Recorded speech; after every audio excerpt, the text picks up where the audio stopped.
300이라는 영화가 있었습니다. 여러분 잘 아실 겁니다. 포스터가 붙었을 때 우리 기독교인들이 많이 오해했었습니다. 저거 혹시 기드온 얘기 아닌가? 왜냐하면 우리 믿음의 사람들은 300이라는 숫자가 나오면 늘 기드온하고 연결이 돼요. 기드온이 300명을 끌고 가서 13만 5천 명의 미디안 대군을 무찔렀거든요. 원래는 300명이 아니었죠. 3만 2천 명이 모여 있었는데 2만 2천 명 돌려보내고 10,000명 가운데 다시 9,700명 돌려보내서 300명 가지고 13만 5천 대 3만 2천이면 5대 1인데 한번 해볼 만하다 이렇게 생각할 수 있는데 3만 2천 대 300은요 이거 미친 짓이죠. 미친 짓이잖아요. 한 명이 100명을 무찔러야 되는 겁니다. 될 수가 없어요. 우린 이런 걸 불가능이라고 얘기하죠. 근데 하나님은 그 불가능한 일을 가능케 하셨습니다. 그 역사에 쓰임받았던 기드온 뿐만 아니라 300명, 그 스토리가 오늘 말씀의 스토리입니다. 여러분, 300이라는 영화가 처음 나왔을 때 기드온 얘기인 줄 알았다가 그게 기드온 얘기가 아니구나. 근데 멋있다. 누가 거기 제라드 버틀러라고 하는 미국의 아주 유명한 잘생긴 남자 배우가, 제라드 버틀러뿐만 아니라 거기 나왔던 300 용사들 전부가 다 망토 두르고 위에는 벗고, 근데 복근이 다 기가 막힌 복근이었습니다. 초콜릿 복근으로 기가 막히게. 무슨 이야기인가 봤더니 역사적으로 있었던 얘기. 영화를 만들 때는 프랭크 밀러라고 하는 작가의 원작 만화를 그대로 각색해서 대본으로 만들어서 영화를 찍은 건데, 그 원초적 소재는 역사에 있는 이야기죠. BC 480년 8월 제2차 페르시아 전쟁입니다. 여러분, 페르시아의 그 영화를 보면 이 페르시아의 그 크셰르크세스 왕을 너무 괴물처럼 그렸어요. 그죠? 막 코 뚫고 피어싱하고 막 주렁주렁 달고 그 큰 가마 타면서 나는 관대하다, 나는 관대하다. 괴물처럼 그렸는데 그 크셰르크세스 왕이 성경에 나옵니다. 에스더서에 아하수에로 왕이 그 크셰르크세스예요. 페르시아 제국 입장에서는 굉장히 훌륭했던 왕입니다. 근데 이제 그렇게 그린 거예요. 페르시아 100만 대군을 이끌고 BC 480년 8월에 그리스를 침공해 옵니다. 그때 그리스는 도시국가 형태로 있었기 때문에 빨리 연합군을 형성해서 나가 싸워야 되는데 각자의 이해관계에 따라 자꾸 연합이 늦어져요. 그랬더니 스파르타의 레오니다스, 그 제라드 버틀러가 연기했던 레오니다스 왕이 스파르타 300용사를 끌고 우리라도 가자. 그리고 어디로 갔냐면 테르모필레 협곡으로 갑니다. 왜냐하면 그리스를 가기 위해서는 반드시 그 협곡을 거쳐야 되거든요. 관문을 지키는 거예요. 그리고 아주 좁은 계곡이었기 때문에 페르시아의 100만 대군의 수적 우위를 100분 발휘하기가 어려운 거죠. 그 장소를 택하여 갑니다. 스파르타의 300용사가 그 멋진 리더 레오니다스 왕, 레오니다스 장군의 지휘를 받아 거기를 갑니다. 목숨을 걸고 싸우는 거죠. 결국 이 테르모필레 협곡에서 100만 대군을 맞아 싸웁니다. 결론은 집니다.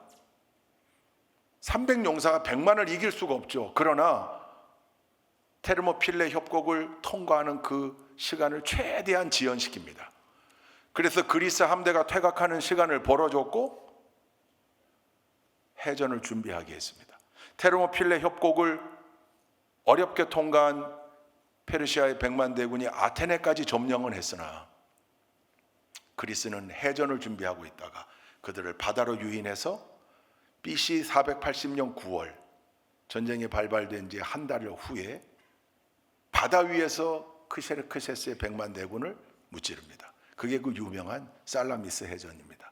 그러니까 테르모필레 협곡 전투가 살라미스 해전의 승리로 연결된 거죠. 비록 스파르타의 300용사와 레오니다스는 장렬하게 전사했지만 결국은 그리스의 승리를 이끌어냅니다. 그때부터 우리가 스파르타식 교육, 강인한 교육, 목숨을 내걸고 헌신하고 희생하고 충성할 줄 아는 사람들을 길러내는 교육, 그 스파르타 교육이라고 했습니다. 그 테르모필레 협곡 전투의 영웅 레오니다스, 거기도 300이었고, 성경에 나오는 기드온 300이었습니다. 두 사람 다 영웅이라고 할 만합니다. 그런데 이 두 영웅 사이에는 현저한 차이가 존재합니다. 레오니다스에게는 초콜릿 복근이 있었지만 기드온에겐 있었는지 없었는지 모르겠습니다. 외향적으로도 레오니다스처럼 멋진 외향이었을까? 모르겠습니다. 근데 중요한 건 레오니다스는 인간적 관점에서 자기를 희생하여 최선을 다한 강인한 정신의 영웅이었다면 기드온은 자기가 영웅이 아니었습니다. 자기를 통로 삼아 일하신 하나님을 드러내는 믿음의 영웅이었습니다. 여러분, 오늘 본문이 그 스토리의 초입 부분입니다. 도입 부분이에요. 그 더 앞을 보면, 6장 앞부분을 보면 하나님이 이스라엘 민족을 미디안의 손에 7년간 붙이셨다, 1절에 그런 대목이 나와요. 그러니까 결국 하나님이 회초리를 든 겁니다. 징계의 채찍을 들어서 이스라엘 민족이 압제당하게 했습니다. 고통당하고 있어요. 누구에게? 미디안에게. 여러분, 그 상황에서 하나님이 이 상황을 해결하기 위해 선택한 사람이 기드온인데 기드온을 찾아가십니다. 오늘 본문 말씀을 보면 하나님이 천사를 대동하여 기드온을 찾아가세요. 근데 어디에 있는 기드온을 찾아가는가? 어디에 있는 기드온을요? 11절 말씀을 한번 읽어보십시다. 11절입니다. 함께 읽습니다. 시작. 주님의 천사가 아비에셀 사람 요아스의 땅 오브라에 있는 상수리 나무 아래에 와서 앉았다. 그때 11절을 다 읽어야죠. 11절 끝까지 읽어야 됩니다. 11절 끝까지. 그때 시작. 그때 요아스 아들 기드온은 미디안 사람들에게 들키지 않으려고 포도주 틀에서 몰래 밀 이삭을 타작하고 있었다. 어디에 있었다고요? 포도주 틀에서 뭘 하고 있었다고요? 밀 이삭을 타작하고 있었다고요. 왜요? 미디안 사람들에게 들키지 않으려고. 요 11절의 요 상황이 당시 기드온이 하나님과 하나님의 천사를 대면하는 장소이고 장면인데 아주 비정상적인 상황임을 알 수 있습니다. 왜요? 여러분, 밀 이삭은 어디서 타작해야 돼요? 타작마당에서 타작해야 돼요. 타작마당. 여러분, 타작마당은 주로 어떤 지형이냐면 높은 지역이에요. 왜냐하면 타작마당에선 반드시 필요한 게 있었어요. 그 뭘까요? 도구도 필요했지만 도구 말고 인간의 힘으로는 할 수 없는 건데 바람입니다. 바람이 불어야 되는 거예요. 이 키질, 우리 요즘 청년들은 키질을 못 봤을 거예요. 그죠? 키, 옛날에 그 오줌 싸면 키를 뒤집어 쓰고 옆집에 소금을 어디로, 이런 풍습도 사실은 우리 젊은 친구들은 잘 모를 거예요. 근데 그게 거기 쓰라고 만든 도구가 아니라 이걸 영어로 윈노잉이라고 그러죠. 윈노잉. 이걸 한국말 동사로는요 까부르다 그래요. 까부르다. 예, 까불다가 아니고, 까부는 게 아니고 까부르다. 키질을 하면 위로 어떻게 되는 거예요? 바람에, 겨가 날리는 거죠. 티가 날리는 거죠. 잡것들은 바람에 날려가고 알곡만 남는 거예요. 밀을 타작할 때에도 내려치려면 공간이 필요하고, 그렇게 내려친, 그래서 으깨어지는 밀 이삭의 껍질들이 바람에 의해 날아가야 되는 거예요. 그래서 타작마당은 대부분 지형상 높은 곳 언덕에 사방이 뻥 뚫린 곳에 바람이 불어야 되거든요. 바람이. 밀타작은 타작마당 가서 해야 돼요. 그런데 기드온은 지금 밀타작을 타작마당으로 가서 하질 못하고 어디서 하고 있는 겁니까? 포도주 틀에서. 여러분, 포도주를 짜는 공간은요 좁아도 돼요. 막혀 있어도 되고요. 주로 당시 풍습을 보면 바위를 팠습니다. 바위를 파요. 우리 디딜방아처럼 필요하기 때문에 바위를 쪼개서 파요. 그리고 거기에 포도를 넣고 방아처럼 쪼는 거예요. 짜는 거예요. 그러면 포도 과일이 으깨어지면서 포도즙이 나오는 거죠. 그거 받아서 발효시켜야 포도주가 되잖아요. 그러니까 포도주 틀은 좁은 공간, 밖에서 안 보여도 돼요. 타작마당은 사방이 뻥 뚫린 공간이에요. 거기서 타작해야 돼요. 근데 거기서 해야 될 밀타작을 왜 포도주 틀에서 하고 있는 겁니까? 미디안 사람들이 타작마당에서 타작하는 걸 보면 삽시간에 몰려와 그 타작한 곡식을 뺏어가는 거죠. 여러분, 미디안은요, 역사적 기록에 보면 전투에 동물을 사용한 거의 최초의 유목민족입니다. 아말렉 족속이 그랬고 미디안 족속이 그랬습니다. 어떤 동물을 썼을까요? 주로 낙타입니다. 여러분, 이집트나 저기 여행을 가면 낙타 한 번씩 타보죠. 사진 찍느라고. 시내 산으로 올라갈 때 힘든 사람들은 낙타를 태웁니다. 근데 낙타가 꽤 높아요. 그 높은 곳에서 저 시내산 밑으로 떨어지는 낭떠러지를 보면서 타고 올라가는 건요, 차라리 그냥 걷는 게 나아요. 걷는 게. 낙타가 꽤 높습니다. 낙타 발굽이요 이만해요. 미디안 사람들이 그 낙타를 타고 달려오는 거죠. 그러면 다 밟히는 거예요. 다 밟히는 거예요. 오늘 말씀 우리가 읽지는 않았지만 앞부분을 한번 보죠. 1절에서 5절입니다. 1절에서 5절 한번 읽어보십시다. 시작. 이스라엘 자손이 주님께서 보시는 앞에서 악한 일을 저질렀다. 그래서 주님께서는 7해 동안 그들을 미디안의 손에 넘겨주셨다. 미디안 사람의 세력이 이스라엘을 억누르니 이스라엘 자손은 미디안 사람들 때문에 산에 있는 동굴과 요새에 도피처를 마련하였다. 이스라엘 자손이 씨앗을 심어 놓으면 미디안 사람과 아말렉 사람과 동방 사람들이 쳐올라 오셨다. 그들은 이스라엘을 마주보고 진을 쳐놓고는 가사에 이르기까지 온 땅의 수산물을 망쳐 놓았다. 그리고 이스라엘을 먹을 것을 하나도 남기지 않았으며 양이나 소나 나귀까지도 남기지 않았다.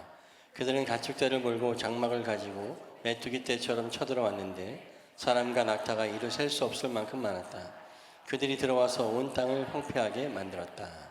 그들이 얼마나 많았는지요. 또 그들이 낙타를 타고 진격해오면 모든 게 황폐화되는 거예요. 마치 메뚜기 떼처럼 몰려왔다는 거죠. 여러분, 메뚜기 떼가 지나가면 모든 게 남아있질 않죠. 가끔 중국 무슨 성에 이상기후로 어마어마한 수천만 마리의 메뚜기 떼 그 영상에 있잖아요. 끔찍하죠.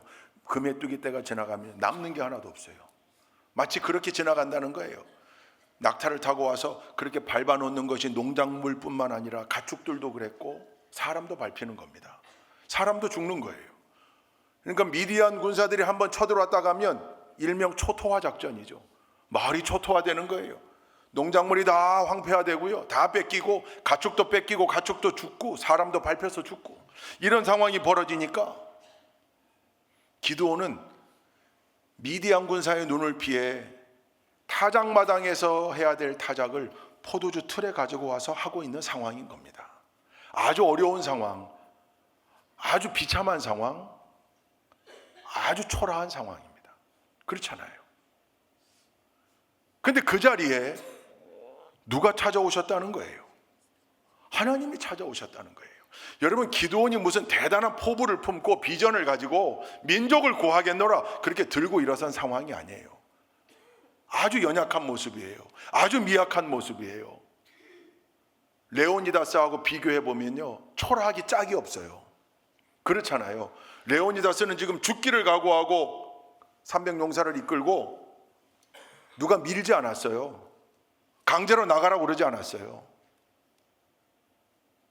그 레오니다스하고 비교해 보면요, 기드온은 인간적으로 볼 때 너무 초라한 상황이에요. 그림도 좋지 않아요. 하나님 좀 그림 좀 만들어 주시지, 멋지게 만들어 주시지. 아니 어떻게 숨어가지고 지금 여러분 포도주 틀에서 밀을 타작하는 걸 생각해 보세요. 그 콩 칼 때 이걸 도리깨질이라고 그러나요, 그죠? 이런 걸 털고 뭐 해야 돼요. 먼지가 막 나고요, 바람이 불면 싹 날려가고 그 점점점 눈에 보이는 알곡들을 보며 땀을 흘리면서도 기분 좋게, 그래서 노동요 노래도 불러가면서 그러고 해야 되는데요, 노래는커녕 그 좁은 데서 밀을 타작하려니까 도리깨질도 제대로 못해요. 밟아가지고 으깨면서 일도 너무 비효율적이에요. 힘들어요. 거기서 일어나는 먼지와 겨는요 온통 뒤집어 써야 돼요. 영상으로 한번 이 모습을 묘사한다고 생각해 보십시오. 초라하기 짝이 없는. 근데 그 자리에 하나님이 천사를 대동하여 기드온을 찾아오신 겁니다. 놀라운 은혜인 줄로 믿습니다. 사실 오늘 말씀의 핵심이 여기 다 있습니다.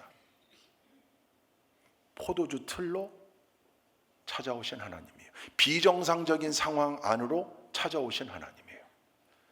제일 찌질한 모습, 초라한 모습, 나약한 모습일 때 찾아오신 하나님이에요. 여러분, 우리네 삶의 모습도 저 너른 타작마당 위에서 멋지게 일할 때도 있는가 하면 저 낮은 포도주, 좁은 포도주 틀에 갇혀서 먼지 뒤집어 써가며 초라하고 나약한 모습 보여줄 때가 있지 않습니까? 아니, 타락마당의 멋진 모습보다 포도주 틀의 모습이 우리에게 더 많지 않습니까? 경제적인 문제로, 자녀의 문제로, 관계의 문제로, 건강의 문제로 포도주 틀에 갇혀서 내가 왜 이러고 있나? 미래가 보이질 않는다. 답답해할 때,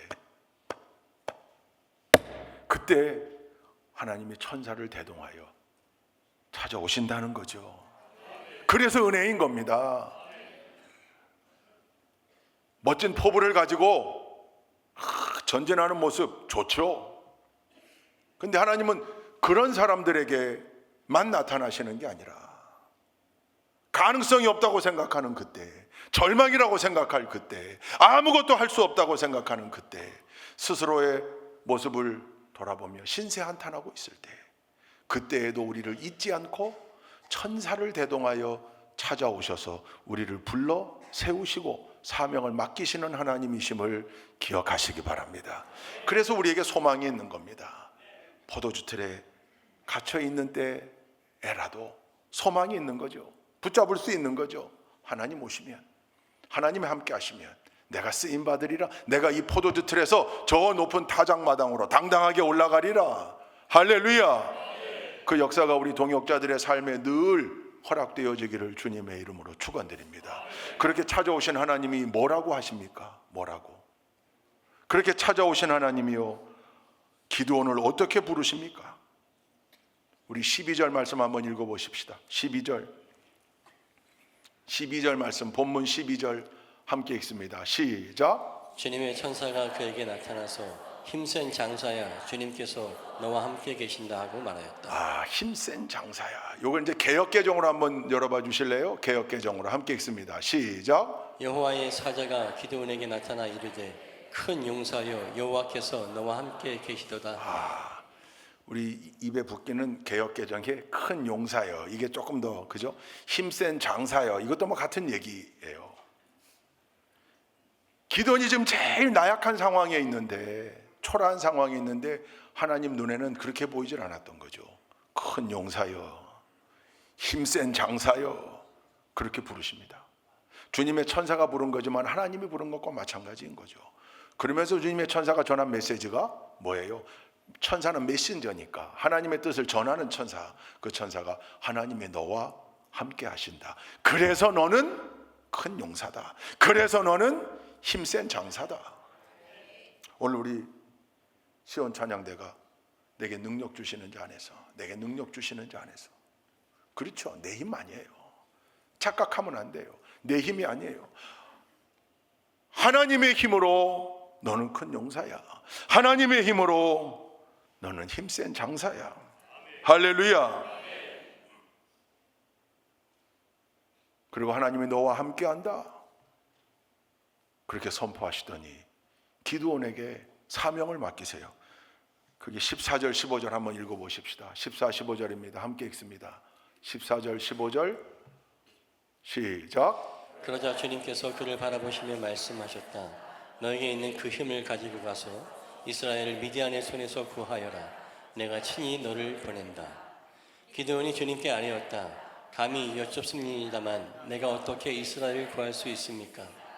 보시는 바와 같이 나의 가문은 므낫세 지파 가운데서도 가장 약하고 또 나는 아버지의 집에서도 가장 어린 사람입니다. 하나님이 그 연약한 모습에, 초라한 모습에, 미약한 모습에 기드온을 찾아오셔서는 엄청난 사명을 맡겨요. 네 민족을 살려내라 그 말이에요. 네 민족을 살려내라. 미디안의 손에서, 미디안의 압제에서 너희 민족을 살려내라. 기드온 입장에서는요, 아니 제가 어떻게 합니까? 므낫세 지파 중에서도 우리 가문은 제일 약한 가문이요, 우리 패밀리 안에서도 나는 제일 작은 자, 어린 자. 개역개정엔 작은 자, 세번역엔 어린 자. 개역개정엔 큰 용사, 세번역엔 힘센 장사. 뭐 다 같은 뜻이에요. 내가 얼마나 미약한지 하나님 아시지 않습니까? 그거예요. 여러분, 하나님은 약한 자를 택하시고, 작은 자를 택하시고, 어린 자를 택하시고, 미련한 자를 택하시고. 할렐루야. 고린도전서 1장에 사도 바울이 그걸 아주 명확하게 표현했어요. 고백했어요. 미련한 자를 택하셔서 지혜로운 자를 부끄럽게 하시고, 약한 자를 택하셔서 강한 자를 부끄럽게 하시고. 왜요?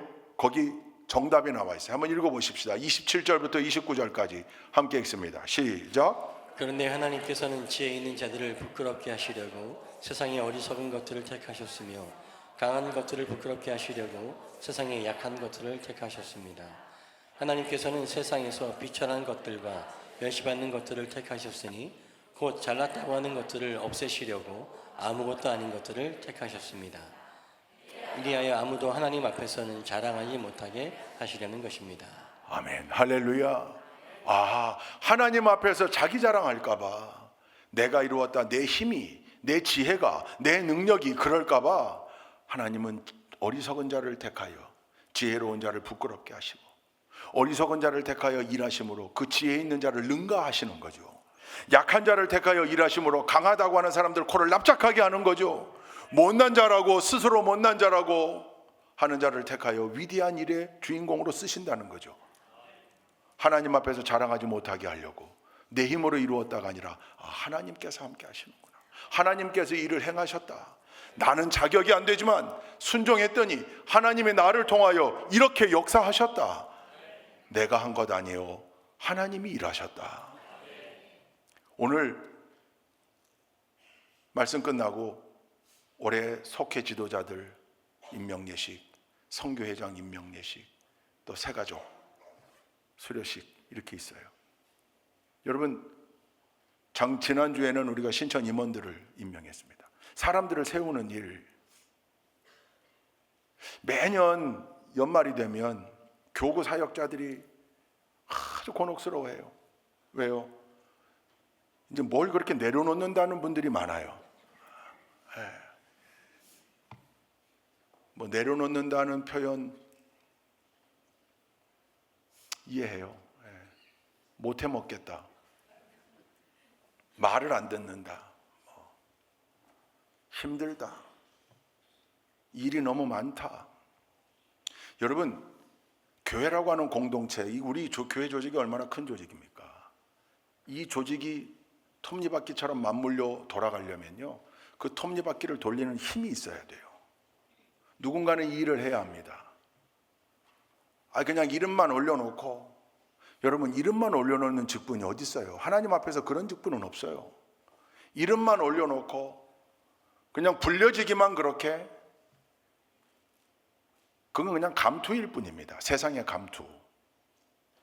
교회 직분은요, 그 직분에 걸맞는 십자가가 요구돼요. 그러니까 땀을 흘려야 되는 거예요. 누구든지 일을 해야 돼요. 누구든지 그 톱니바퀴를 굴리려면 거기 힘을 같이 줘야 돼요.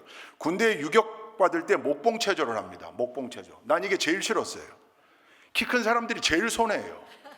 키가 좀 작은 사람들은 팔만 드는 신용만 해도 통나무가 왔다 갔다 해요.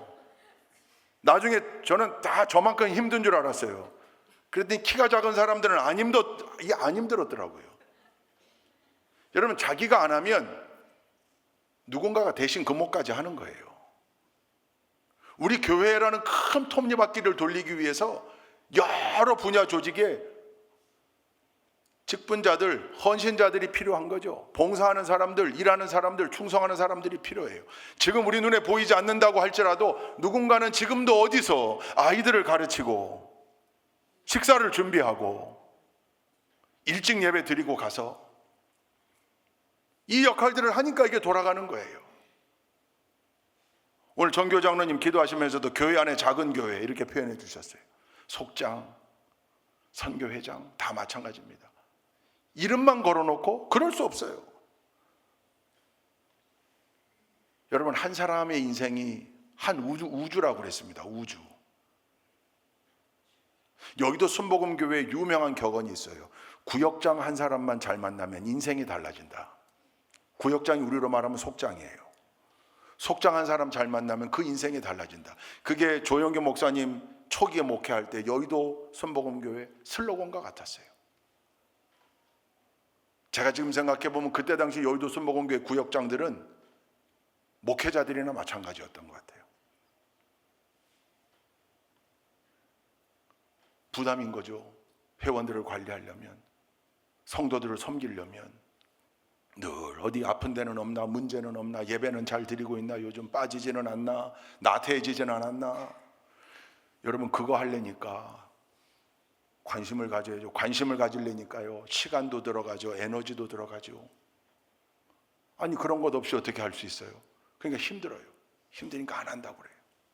힘들면 안 하는 게 방법이 아닙니다. 거기 힘이 들면 힘이 드는 만큼 자기 힘이 아니라 하나님께서 함께 하심을 체험해야죠. 하나님이 밀어주시는 걸 체험해야죠. 여러분, 그 체험이 쌓여 올라가야 그게 믿음의 내공이 되는 겁니다. 시간만 지난다고 내공이 되질 않아요. 믿음의 내공이 깊어지질 않아요. 40년 신앙생활했다고 믿음의 내공이 그냥 생겨나는 거 아닙니다. 40년 신앙생활 속에 이 포도주 틀을 경험하고 포도주 틀로 찾아오셔서 약한 나를 큰 용사여 라고 불러주신 하나님의 은혜를 체험하고 또 체험하고 또 체험하여 그 체험이 쌓일 때 믿음의 내공이 생기는 거예요. 기드온은요, 포도주 틀에 숨어서 밀타작을 했던 초라한 사람이었습니다.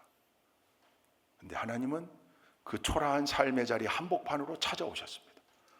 그리고 큰 용사라고 불러주셨고 사명을 맡기셨어요. 위대한 사명이에요. 고린도전서 1장에 나온 이 말씀을 보니까 성경에 등장하는 모든 인물이 그런 사람인 것 같아요. 미련한 자, 약한 자, 연약한 자, 못난 자. 아브라함도 그랬습니다. 모세도 그랬습니다. 모세가 얼마나 그거 못하겠다 그랬습니까? 그래도 하나님이 끝까지 그를 시킵니다. 결국은 40년 동안 애굽에서 민족을 탈출시켜냈을 뿐만 아니라 홍해를 육지처럼 건너게 했고 광야 40년 동안 하늘 만나를 체험하며 이스라엘 민족을 이끌었습니다. 자기 힘이 아니었습니다. 하나님의 힘이었습니다. 다윗은 어떻습니까? 여러분, 다윗은 어떻습니까? 이세의 막내 아들이었습니다. 후보자에 들어가지도 못했습니다. 캔디데이트 되질 못했어요. 근데 제일 마지막에 그 막내를 보고 사무엘이 하나님의 영감을 느낍니다. 결국 그 어린 소년 다윗이 사울 왕도 어쩌지 못하고 이스라엘에 내노라 하는 장수들도 어쩌지 못하는 블레셋의 골리앗을 무찌릅니다. 어떻게 해요? 대단한 무기가 아니었잖아요. 뭘 들었습니까? 물맷돌입니다. 대단한 무기가 아니었습니다. 물맷돌, 그거 들고 돌리며 뭐라고 그러고 나아갑니까? 너는 칼과 창과 단창으로 내게 나아오거니와 나는 네가 모욕하는 만군의 주 여호와의 이름으로 너에게 나아간다. 그럴 때 그 작은 물맷돌이요, 골리앗을 무찌릅니다. 작은 물맷돌이 이스라엘을 살린 겁니다. 하나님의 손에 들림받을 때 놀라운 역사들이 일어나는 거죠. 예수님의 제자들 다 미련한 자들이었습니다. 엘리트 아니었습니다. 가방끈 짧은 사람들이었습니다. 그들 모두가 위대한 하나님의 일꾼이 됐습니다. 여러분, 기드온의 스토리, 이 못난 사람이었던 초라한 모습이었던 그 기드온이 오늘 우리가 읽은 본문 말씀 속에 결국은 하나님의 사명을 받아들고, 그 중간 스토리가 있죠. 그래도 기드온이 믿음이 약해서 하나님, 진짜 내가 나가서 미디안을 무찌를 수 있는지 좀 징조를 보여주십시오. 양털 손뭉치 마당에 놓고 다음날 아침에 그 손뭉치에만 이슬이 있고 여기 바닥에 이슬이 없으면 알겠습니다. 하나님이 함께 하심을 알겠습니다. 근데 아침에 일어나 봤더니 정말 손뭉치에만 이슬이 가득 모여 있고 여긴 말랐는데 생각해 보니까 이게 손뭉치가 이슬을 이렇게 습기를 빨아들인 거 아닌가? 잠깐 잘못 생각했습니다. 하나님 한 번만 더요. 거꾸로 해주십시오. 손뭉치는 뽀송뽀송, 바닥엔 이슬. 그 다음날 일어났더니 그대로. 요 두 번의 체험을 하고 난 다음에 결국 32,000을 만으로 줄이고 만을 300으로 줄여서 하나님의 뜻에 맞게 300을 데리고 14만 5천 명의 미디안 대군을 이끌러 갑니다. 근데 뭘 들고 갑니까? 다윗의 손에 들렸던 물맷돌 같은 보잘것없는 세 가지를 들고 갑니다. 첫째, 항아리. 무기가 아니에요. 둘째, 횃불. 이것도 무기가 아닙니다. 셋째, 나팔. 이것도 마찬가지예요. 여러분, 이 세 가지를 가지고 그 호전적인 민족 미디안 족속 13만 5천을 300명 가지고 어떻게 무찌릅니까? 근데 하나님의 명령이었습니다. 순종합니다. 왜냐하면 하나님을 믿고 신뢰하기 시작하면서 하나님을 절대적으로 신뢰한 거죠. 그러니 하나님을 그렇게 명령했을 때 순종했습니다. 여러분, 그 작은 순종에서 위대한 승리가 만들어집니다. 항아리 깨고 횃불 들고 나팔 불었더니 13만 5천 명 자중질환이 일어나가지고요,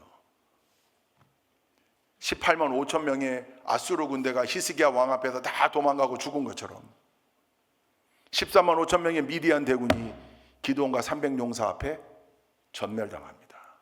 그들을 무찔러냈습니다. 위대한 승리가 주어집니다. 포도주 틀에서부터 잉태된 승리였습니다. 우리의 삶의 모습으로 대입해 보면요, 하나님은 내가 연약할 때에도, 내가 미약할 때에도, 내가 부족할 때에도 나를 버리시지 않는 하나님이십니다. 나를 잊어버리지 아니하시고 때가 되면 7년 동안의 징계 기간이 있었습니다. 회초리 맞았죠. 이스라엘 민족이 미디안을 통해 회초리 맞았습니다. 징계 기간이 끝나니 하나님이 예비하신 기드온을 찾아가 그를 불러 세워 그에게 300명을 붙여주셨고 그들로 하여금 13만 5천 명을 무찌르는 위대한 승리의 주역이 되게 하셨습니다. 거기에는 하나님의 약속이 있었습니다. 어떤 약속입니까? 하나님의 위대한 약속. 16절 말씀 한번 읽어보십시다. 함께 읽습니다. 시작. 그러나 주님께서는 내가 반드시 너와 함께 있을 것이니 내가 미디안 사람을 마치 한 사람을 쳐부수듯 쳐부술 것이다 하고 말씀하셨다. 내가 너와 반드시 함께 할 것이다. 그리고 너는 저 메뚜기 떼 같은 미디안 대군을 한 사람 쳐부수듯 쉽게 쳐부술 것이다. 결국 약속을 붙잡고 간 겁니다. 그리고 위대하게 승리했습니다. 여러분, 우리도 마찬가지입니다. 지금 포도주 틀에 갇혀 있는 분들 많을 겁니다.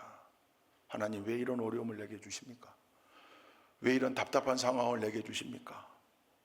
당당하게 타작마당 위로 올라가야 되는데 포도주 틀을 거기 숨어가지고 너무 힘들게 겨우겨우 밀타작을 하고 있는 초라하고 미천한 모습, 나약한 모습, 연약한 모습, 그 모습에 있는 분들이 있을 겁니다. 그러나 여러분, 염려하지 마십시오. 하나님이 천사를 대동하여 여러분을 찾아가실 겁니다. 그리고 여러분을 이렇게 불러주실 겁니다. 큰 용사여, 힘센 장사여, 사랑하는 나의 아들이여 딸이여, 내가 너와 함께 하겠다. 세상에 나가 승리하리라. 하나님이 우리를 사용하실 줄로 믿습니다. 하나님이 기드온을 무슨 도구로 쓰셨습니까? 민족을 살리는 도구로 쓰셨습니다. 사람을 살리는 일에 우리를 쓰실 줄로 믿습니다.